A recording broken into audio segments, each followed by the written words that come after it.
एक बार की बात है, एक ग्रीक मठ के युवा भिक्षुओं में से एक ने गंभीर गलती की। सभी युवा भिक्षु उस युवा भिक्षु को सजा देना चाहते थे उसकी गलती के लिए, लेकिन उन्हें समझ नहीं आ रहा था कि उसकी गलती के लिए उस युवा भिक्षु को क्या सजा दी जाए। तभी एक युवा भिक्षु कहता है, वहां दूर एक झोपड़ी में एक साधु रहता है, उसको सजा देने के लिए बुलाया जाए।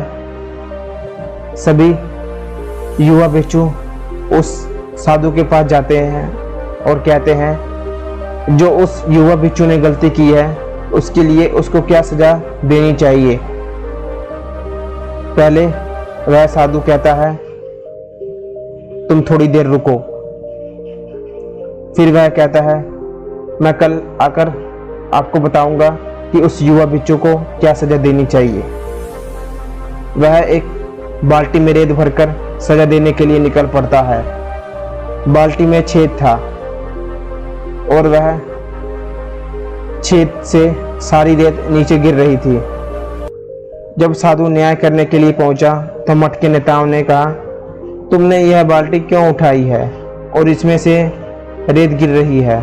साधु ने उत्तर दिया, मुझे नहीं पता कि इस बाल्टी में से रेत गिर रही है और पीछे फैल रही है।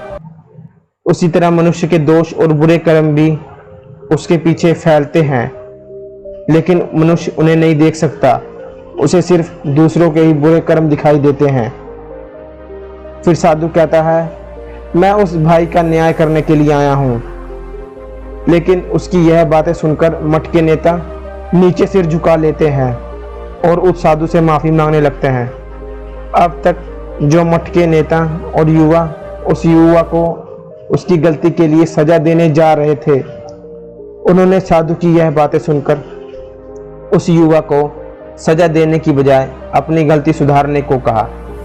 दोस्तों, बिल्कुल इसी तरह हमें दूसरों के बुरे कर्म दिखाई देते हैं, लेकिन अपने बुरे कर्म दिखाई नहीं देते, बिल्कुल उस रेत की तरह जो साधु के पीछे गिर रही थी। मनुष्य हर कोई बुरे काम करता है, लेकिन वह पीछे रह जाते हैं, उसे सिर्फ अगले इंसान के बुरे कर्म दिखाई देते हैं। वह पीछे मुड़कर नहीं देखता कि उसने कौन से बुरे कर्म किए हैं, गलत काम किए हैं। उसे सिर्फ दूसरों के बुरे काम, बुरे गलतियां और दूसरों में बुराइयां दिखाई देते हैं।